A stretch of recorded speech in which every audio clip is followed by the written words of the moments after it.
Bonjour chers amis, c'est une joie de nous retrouver ensemble dans ces moments particuliers, des moments autour de la parole de Dieu, des moments où on s'approche de Dieu, on est là pour le louer, pour l'adorer ensemble, et ça je crois que c'est quand même quelque chose de tellement merveilleux d'avoir cette liberté que nous avons de venir ensemble devant le Seigneur. Et j'aimerais introduire ce culte avec quelques versets dans la deuxième épître de Pierre, au chapitre 3. Nous lirons ensemble les versets 8 et 9.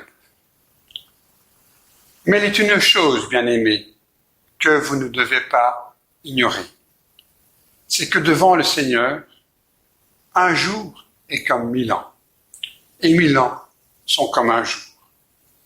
Le Seigneur ne tarde pas dans l'accomplissement de ses promesses, comme certains le pensent. Mais il use de patience. Il use de patience envers nous, ne voulant qu'aucun périsse, mais voulant que tous arrivent à la repentance. Le jour du Seigneur viendra. Paroles sur lesquelles nous reviendrons ce matin. Paroles importantes.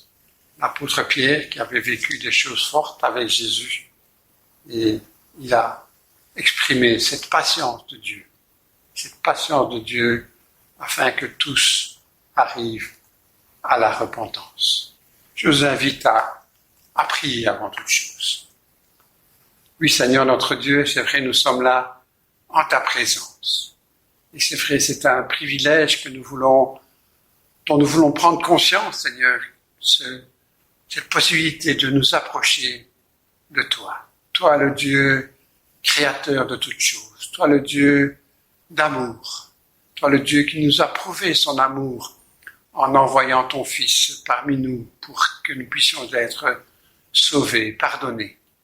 Alors, Seigneur, nous voulons te dire notre reconnaissance, notre joie de pouvoir vivre ces moments ensemble et te donner à toi la louange, la gloire et l'adoration. Merci Seigneur. Amen. Nous voulons introduire ce chant avec un chant de louange dans le unisson au Cantique 75, unisson 75, où je l'ai dit, venez le célébrer. Son grand amour, venez le chanter. Le Fils de Dieu est venu donner la vie. Nous te fêtons, ô roi, car tu nous fais partager ta joie, et nous offrons en ton honneur un chant d'amour, Seigneur. Que nous puissions nous accorder à ce chant et le proclamer aussi, et vraiment le faire de notre cœur, un chant d'amour pour le Seigneur.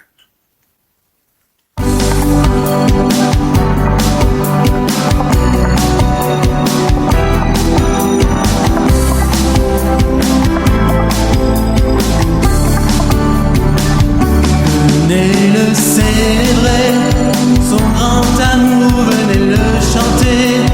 Le Fils de Dieu est venu donner la vie. Nous te fêtons, ô roi, car tu nous fais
Voilà. Un beau chant, l'amour pour le Seigneur.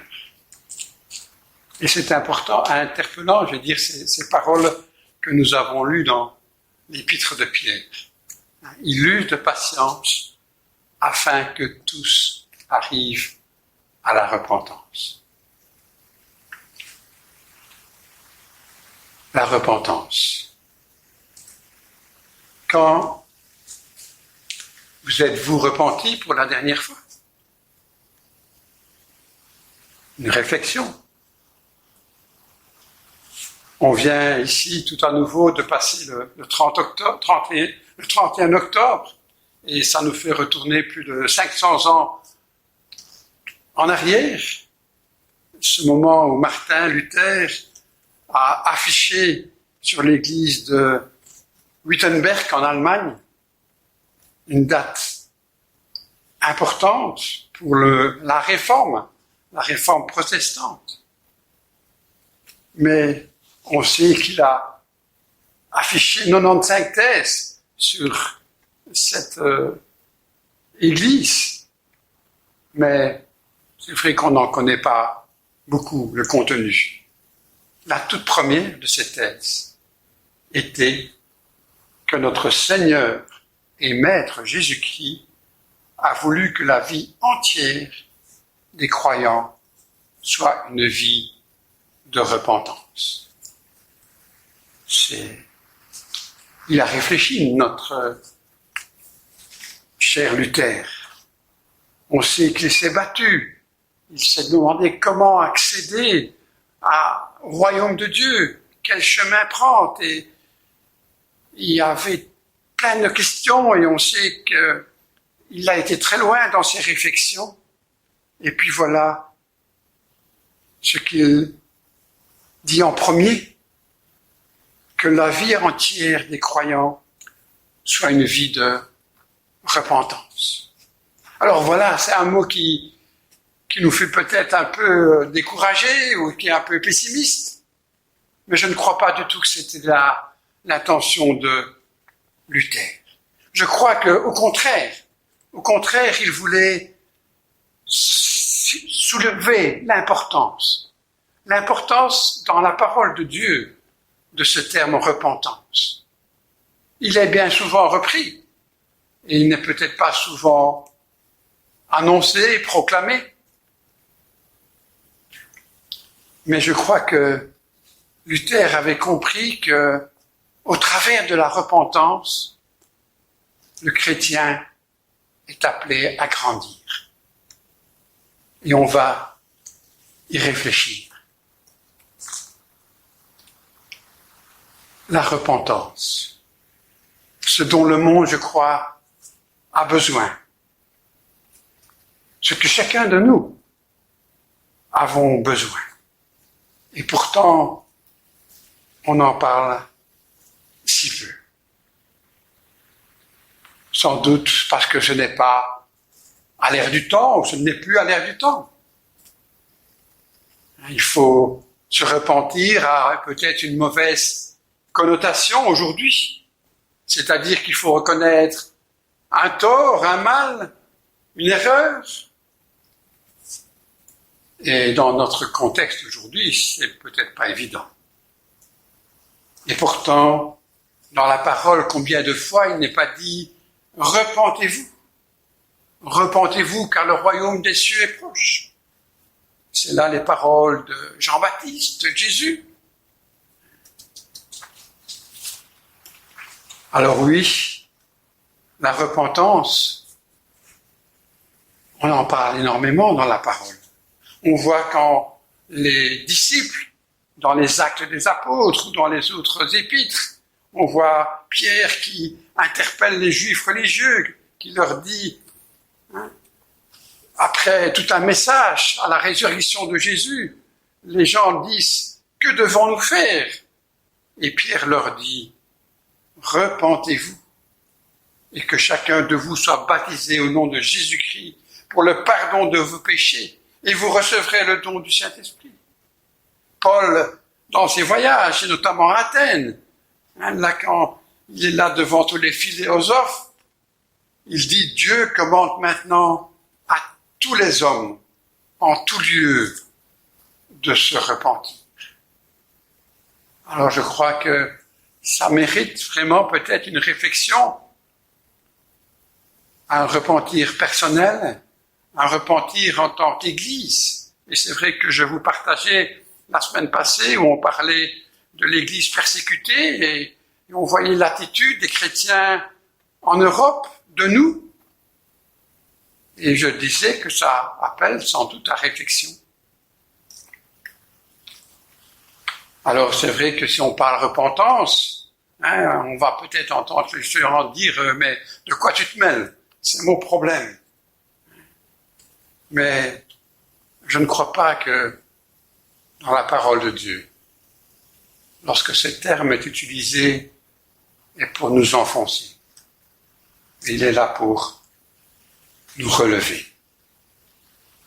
Paul dira en 2 Corinthiens 7, versets 9 et 10, « Je me réjouis de cette œuvre, non pas de ce que vous avez été attristés, mais de ce que votre tristesse vous a porté à la repentance. Car vous avez été attristés selon Dieu, afin de ne recevoir de notre part aucun dommage. En effet, la tristesse, selon Dieu, produit une repentance à salut, dont on ne se repent jamais, tandis que la tristesse du monde produit la mort. Voilà l'apôtre qui soulève quelque chose d'important, qui nous montre que, oui, lorsqu'on a fait quelque chose de mal, on peut le regretter simplement, et on porte cela. Oui, je le regrette, mais dans la parole de Dieu, ça nous amène plus loin.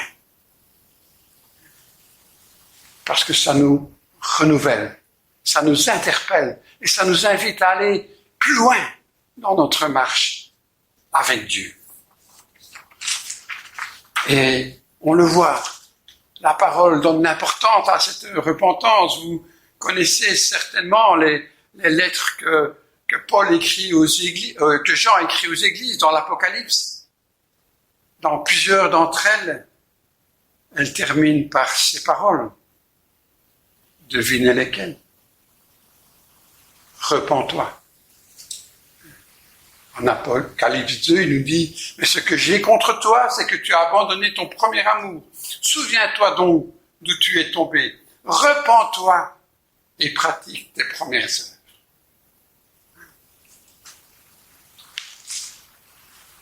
Voilà. Comme Martin Luther l'avait bien compris, c'est notre vie entière qui doit être une vie de repentance. Ce qui ne veut pas dire que la vie chrétienne est une vie d'échecs et de revers, mais que la repentance est le moyen de faire des progrès, de grandir et d'obtenir des victoires dans la vie chrétienne. C'est là, je crois, le plan de Dieu. Alors on va y revenir, en prenant évidemment un passage bien connu d'entre vous dans l'évangile de Matthieu au chapitre 3. Mais avant ça, nous allons écouter un autre chant, un beau chant aussi qui, oui, nous interpelle, qui peut être un ancien cantique, mais dont les paroles sont tellement importantes. Seigneur, par ton sang précieux, enlève mon iniquité. Regarde-moi du haut des cieux. Dis-moi que tu m'as pardonné. J'ai longtemps erré, cœur rebelle, mais j'entends ta voix qui m'appelle. Au pied de la croix maintenant, tout confus brisé, je me rends. C'est là un passage dans la repentance et on y reviendra. Mais on peut se tourner vers Dieu avec un cœur en paix, un cœur ouvert, parce qu'il ne peut pas lui cacher les choses, et il nous aime. Alors écoutons ce beau chant.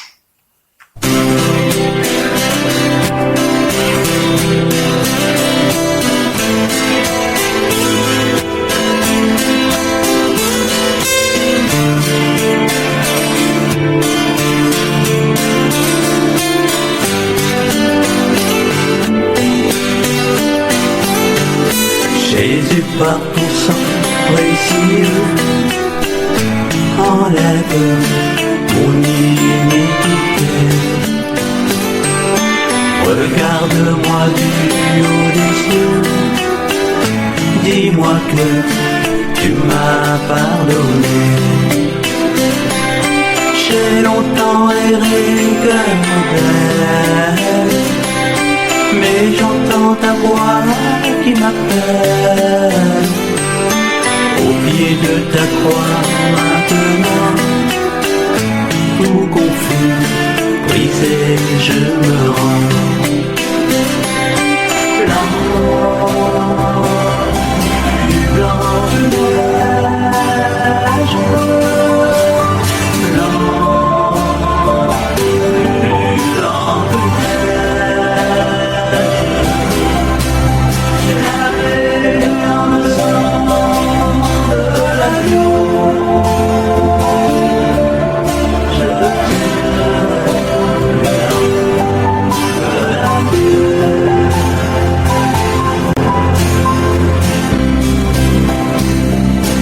oh, le fardeau de mon péché, Dieu très saint est trop grand pour moi. Je veux en être délivré. À cette heure, oh révèle-toi. Jésus, viens, sois ma délivrance. Seul tu peux calmer ma souffrance. Au pied de ta croix maintenant, tout confus, brisé, je me rends. Blanc, plus blanc que neige. Blanc, plus blanc que neige. Lavé dans le sang de l'agneau, je serai plus blanc que la neige.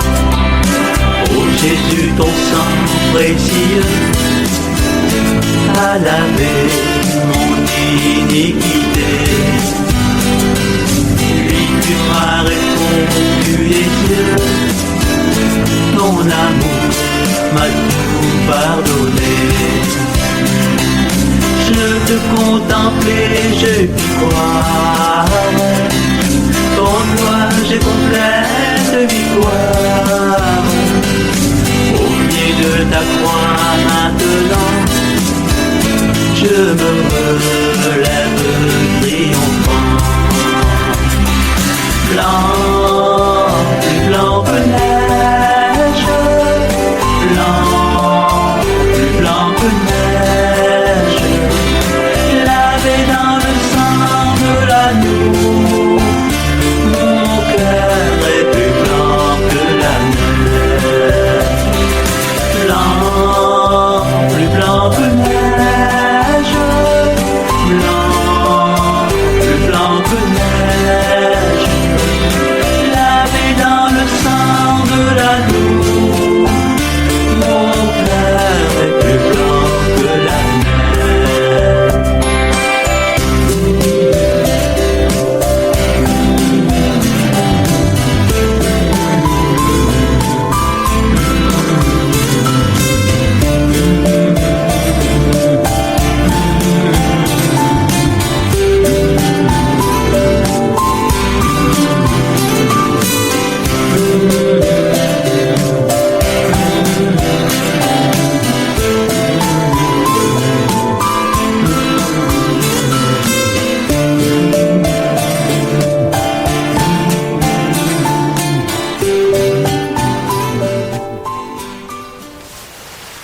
Voilà, prions. Seigneur notre Dieu, nous sommes devant toi et nous voulons te remercier pour ta parole et te prier, Seigneur, vraiment que nous puissions être ouverts, réceptifs à ce que tu veux nous partager en ces instants, Seigneur, que vraiment ton Saint-Esprit inspire et dirige toutes choses et que nos cœurs, nos esprits soient ouverts à ta parole. Au nom de Jésus. Amen. Voilà, je vous disais, vous proposez qu'on lise dans l'évangile de Matthieu au chapitre 3. Nous lirons ensemble les premiers versets de ce passage. En ce temps-là parut Jean-Baptiste, prêchant dans les déserts de Judée. Il disait, « Repentez-vous, car le royaume des cieux est proche. » Jean est celui qui avait été annoncé par Isaïe, le prophète, lorsqu'il dit, « C'est ici la voix de celui qui crie dans les déserts. Préparez le chemin du Seigneur, aplanissez ses sentiers. » Jean avait un vêtement de poil de chameau et une ceinture de cuir autour des reins. Il se nourrissait de sauterelles et de miel sauvages. Les habitants de Jérusalem, de toute la Judée et de tous les pays des environs du Jourdain se rendaient auprès de lui. Et confessant leurs péchés, ils se faisaient baptiser par lui dans le fleuve du Jourdain. Mais voyant venir à son baptême beaucoup de pharisiens et de sadducéens, il leur dit, « Race de vipères, qui vous a appris à fuir la colère à venir? Produisez donc du fruit digne de la repentance, et ne prétendez pas dire en vous-même, nous avons Abraham notre Père. Car je vous déclare, de ces pierres-ci, Dieu peut susciter des enfants à Abraham. » Voilà, un passage interpellant, on peut s'imaginer, là Jean-Baptiste, on le voit dans sa tenue déjà très particulière, et pourtant on nous dit que les gens viennent vers lui. Il attire des foules. C'est un peu comme un signal. Les gens étaient dans l'attente d'un événement. Depuis de nombreuses années, plus de 300 ans, Dieu ne s'était plus révélé à eux au travers de prophètes ou d'autres. Et puis tout d'un coup, voilà Jean-Baptiste qui annonce ce message. Repentez-vous, car le royaume de Dieu est proche. Et là, voilà, c'est un peu comme un aimant. Il attire les foules, et les foules viennent à lui.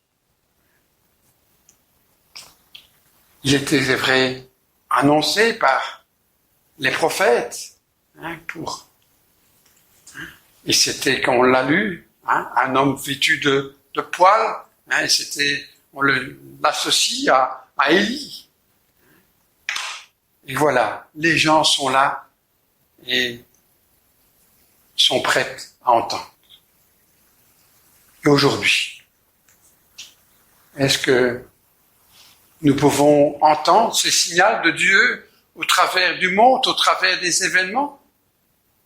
Est-ce qu'on peut entendre ces signaux qui nous appellent peut-être à dégager le chemin de notre cœur à Dieu, afin qu'il fasse son entrée avec puissance? Repentez-vous, nous dit Jean-Baptiste. Mais qu'est-ce que cela veut dire, se repentir? Je dirais qu'il y aurait trois choses importantes. La confession, la contrition, la tristesse, ou la conversion. Il y a avant tout cette idée de confesser, de reconnaître. On nous dit que les habitants venaient en confessant leurs péchés, en reconnaissant leurs erreurs, leurs faux pas, leur colère, que sais-je. Et je ne dois pas vous en apprendre, je crois que chacun d'entre vous peut entendre ces paroles. Et ils viennent les reconnaître. David avait déjà dit, « Seigneur, j'ai péché contre toi seul, et j'ai fait le mal à tes yeux. » Bon, voilà la démarche de David, et on connaît cette vie de David. Mais cet exemple, il nous dit, voilà, il est important de venir à Dieu. Tant que je ne reconnaissais pas ma faute, mes dernières forces épuisées en plainte quotidienne, mais je t'ai avoué ma faute. Je ne t'ai pas caché mes torts. J'ai dit, je suis rebelle, Seigneur, je dois le reconnaître devant toi. Et puis il dit, et toi, tu m'as déchargé du poids de ma faute. Est-ce qu'on réalise ce chemin important? C'est venir se décharger du poids d'un fardeau, une difficulté. C'est confesser à Dieu, confesser peut-être à un proche, mais la repentance demande d'aller plus loin. Parce que on le voit, dans la parole de Dieu, on voit plusieurs fois des personnages, comme par exemple le Pharaon même, qui à un moment confesse son péché, mais qui après revient en arrière, ou le roi Saül, qui confesse son péché, mais il n'y a pas de repentance. Alors c'est là qu'on voit et qu'on arrive au deuxième point, la contrition, la tristesse. Une tristesse intérieure, une douleur face à notre faute, à l'horreur même de mon péché. Et on peut s'imaginer peut-être toutes ces personnes qui venaient vers Jean-Baptiste, qui étaient tristes parce qu'elles avaient quelque chose, un poids. Et quelque part, dans l'armée du salut, on a le banc de la grâce, on est invité à venir. Et c'est vrai qu'au moment où il faut se lever, c'est parce que l'Esprit nous parle, on sent que c'est pas facile. Il y a quelque chose qui nous pèse sur le cœur. Et on vient le confesser.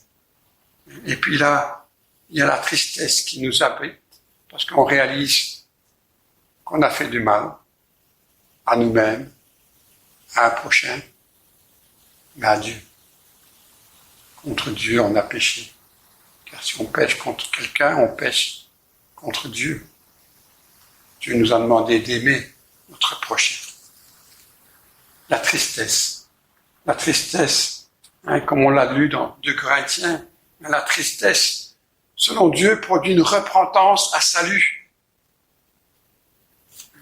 Mais la tristesse du monde produit la mort. La tristesse du monde, c'est simplement être désolé. Et désolé d'avoir péché, je suis triste. Je culpabilise, je m'apitoie, je m'autoflagelle. Mais la tristesse, selon Dieu, c'est d'être affligé au fond du cœur par mon péché, parce que je vois le péché pour ce qu'il est, une offense terrible envers mon Dieu. Bref, l'un est centré sur soi, et l'autre est centré sur Dieu. L'un ne produit que des regrets et mène à la mort. L'autre, une repentance qui mène à la vie. Et c'est là l'importance, je crois, de cette dimension de la repentance selon la parole de Dieu. Un cœur brisé et contrit, ô Dieu, tu ne le dédaignes pas. Voilà. Mais encore une fois, c'est important d'être triste, de reconnaître, mais ce n'est pas encore fini. Il faut aller au dernier pas.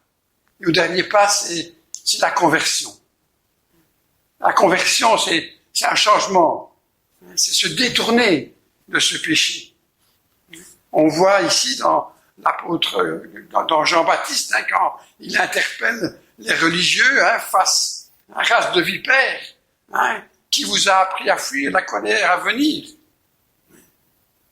Mais j'aimerais pas entendre ces paroles. Quel accueil Jean-Baptiste leur a-t-il donné?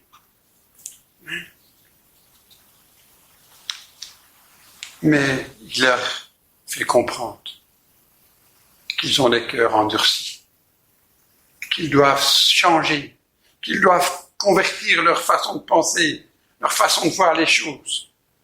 Arrêter d'avoir des cœurs qui s'enflent d'orgueil. C'est pourquoi Jean-Baptiste leur dira, produisez donc du fruit digne de la repentance. La repentance est là pour reconnaître son péché. C'est être attristé par son péché, mais c'est aussi et peut-être surtout y renoncer, s'en détourner, montrer un changement de vie. Alors, pour nous aujourd'hui, qu'en est-il? Avons-nous besoin d'examiner notre cœur? Y a-t-il un péché dans votre vie que vous refusez de nommer? Peut-être la colère. Mais non, je ne suis pas en colère, je suis simplement énervé. Ou peut-être l'inquiétude. Mais non, je ne suis pas inquiet, je suis juste préoccupé. Et on voit là qu'on a vite des excuses. Et puis c'est mon caractère, j'ai toujours comme ça. Mais je crois qu'il est important d'être là, simplement, tel que nous sommes, de nous approcher de Dieu, pouvoir lui dire des choses, simplement. Il y a peut-être un péché dans votre vie qui vous attriste, ou qui ne vous attriste peut-être pas comme il le devrait. C'est vrai que j'ai eu l'occasion plusieurs fois de parler avec des personnes, et notamment avec des couples en séparation, et puis j'entends l'un ou l'autre qui dit oui, je reconnais que j'ai des erreurs, je regrette, mais voilà, ça s'arrête là. Et c'est là que c'est triste. Et c'est qu'il n'y a pas cette perspective de se dire on peut changer. Et cette perspective, elle vient avec Dieu dans nos vies. Dieu qui marche avec nous. Et puis il y a aussi dans nos vies le péché dont on ne veut pas vraiment se débarrasser. Un péché mignon, dirons-nous. Un jardin secret. Un péché dont vous savez qu'il offense Dieu, que vous aimeriez bien, peut-être même en être bien débarrassé, mais que vous n'êtes pas prête à le mettre à mort, à l'abandonner, à y renoncer. Voilà, je crois là, l'importance que soulève la repentance. Et chacun de nous sommes appelés à faire ce chemin, personnellement, mais aussi, je crois, en tant qu'Église. Je vous invite à prier. Voilà, Seigneur, nous sommes là, devant toi, tels que nous sommes. Tu connais chacun de nos cœurs, de nos pensées, de nos actes. Et voilà, tu nous invites simplement, dans ces instants, à venir près de toi. Lui à reconnaître notre péché, à le confesser, à le regretter, à être attristé parce qu'on t'a blessé, on t'a déçu, mais aussi avec cette pensée que tu nous invites à aller plus loin, à changer, à être transformé. Et là, c'est toi qui le fais. Alors vraiment, je te prie que chacun de nous puissions, dans un temps de recueillement, dans un temps de méditation, en écoutant un morceau musical, de nous approcher de toi.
sens de la repentance. Je ne sais pas ce que vous avez vécu, mais je vous invite vraiment peut-être à le partager, ou si vous avez besoin d'être entouré, n'hésitez pas à demander à ce qu'on prie, ou à ce que vous soyez entouré dans la prière. Mais dites-vous bien que Dieu nous invite à le vivre pour grandir individuellement, mais pour grandir aussi en tant qu'Église. Et dans cette pensée-là, j'aimerais bien peut-être que la journée de mercredi, on prévoit, puis on a déjà fait 2 fois une rencontre de prière, le mercredi à 19h30, une rencontre de prière via le téléphone, donc le 02 315 43 01. Vous faites ce numéro-là à 19h30 ou 1 ou 2 minutes avant, et on sera ensemble pour prier. Mais je vous invite peut-être aussi, pour ceux qui le peuvent, faire un temps de jeûne dans cette journée de mercredi, un jeûne, renoncer à 1 heure de télé et lire la Bible, ou renoncer à une lecture ou à un repas, ou voilà, si vous pouvez, chacun de vous, sentez-vous libre, mais vraiment, voilà, faites quelque chose, un pas pour Dieu. Renoncez à quelque chose pour prendre un temps avec Dieu dans cette perspective de cette rencontre de prière que nous aurons mercredi à 19h30. Et puis le lendemain, le jeudi, la Ligue du foyer aura lieu aussi via le téléphone, le même numéro, jeudi à 14h. Donc, les amis les ligueuses, n'hésitez pas, vers 2h moins 5, faites le numéro et vous serez en connexion avec avec la Major, et on aura aussi un temps de partage. Évidemment, on a aussi durant la semaine les activités du phare qui continuent, donc le mardi et le vendredi. Durant le confinement, on a repris le vendredi le temps de l'action sociale, le phare. Alors pour les quelques nouvelles, Marie-Louise est rentrée chez elle ce jeudi, donc c'est une bonne nouvelle, merci pour vos prières. Ernest, lui, a été hospitalisé ce vendredi et va subir un traitement de chimio à partir de lundi.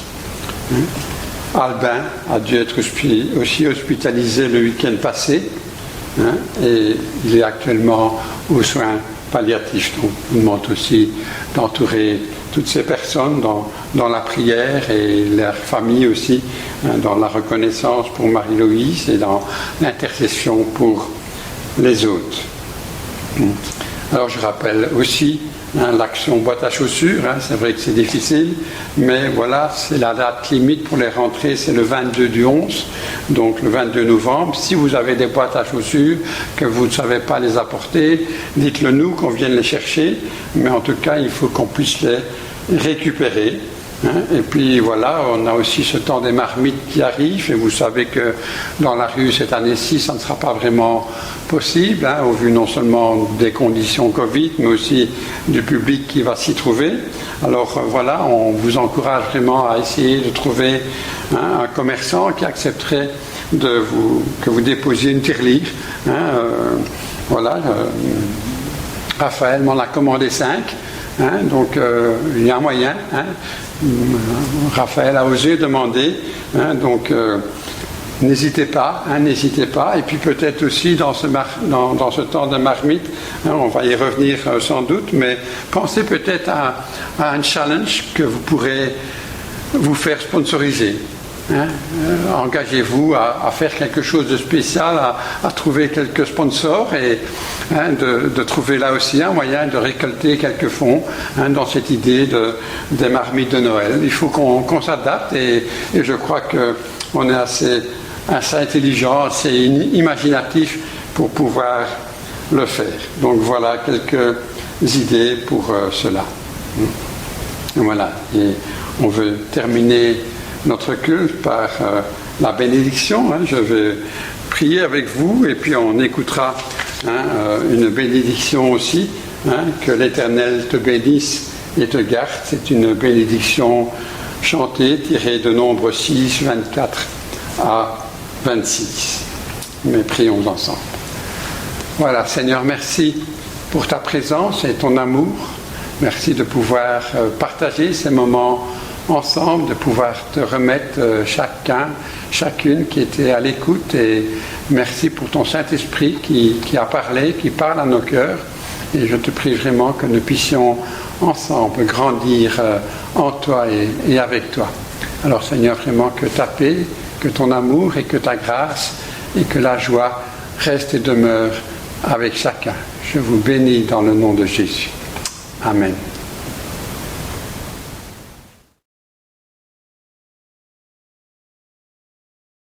Que l'Éternel te bénisse et te garde. Que l'Éternel fasse luire sa face sur toi. Qu'il t'accorde sa grâce, t'environne de sa paix. Que l'Éternel te bénisse et te garde.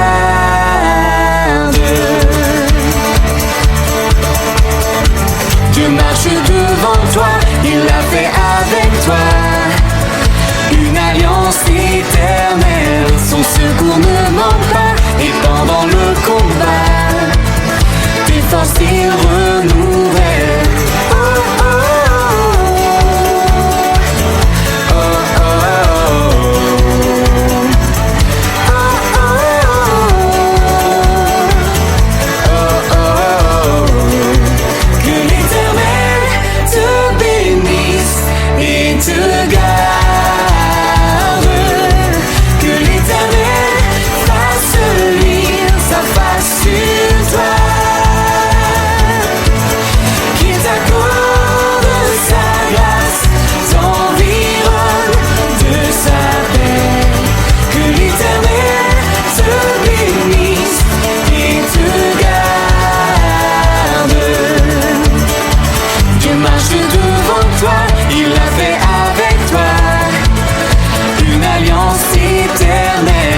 Secours ne manque pas. Et pendant le combat, tes forces y renouvellent.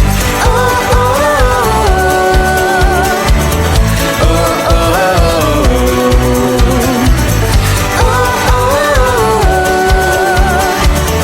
oh oh. L'Éternel Dieu est au milieu de toi, comme un héros qui vient te sauver. L'Éternel Dieu est au milieu de toi, il chantera pour toi des chants de joie. Hey! L'Éternel Dieu